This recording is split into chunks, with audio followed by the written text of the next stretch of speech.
First week of shooting, however hard it seems, you forget that that's Han Solo. One of your first films was a huge success in Hugo, so I imagine you had a lot of options for where to go after that. Why did you choose Ender's Game?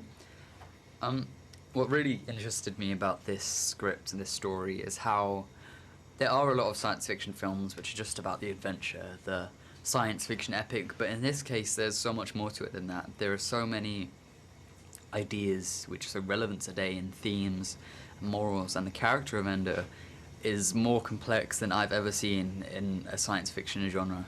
And he's very complex. He has a lot of admirable qualities, smart and brave. Were there things about Ender that you related to the most and ways that you wish you were more like him? I mean, he's amazingly intelligent. He's really good at video games, which is something I'm quite jealous of. And I think what's really interesting about Ender, and which is why he succeeds, is he has the ability to think very empathically and openly and think like the enemy and exploit their weaknesses in that sense. And at the same time, he is harsh and brutal enough and violent enough to do what needs to be done in order to win and to succeed. Track them from below the ice and mirror their path. I tell you, he's the one. Deploy all drones! They're swarming. They see us. Open fire! Well, besides all the deep emotional themes, there also seems like there's a lot of fun that's being had on screen. Were those zero gravity scenes and the battle simulations as fun to film as they looked? They were.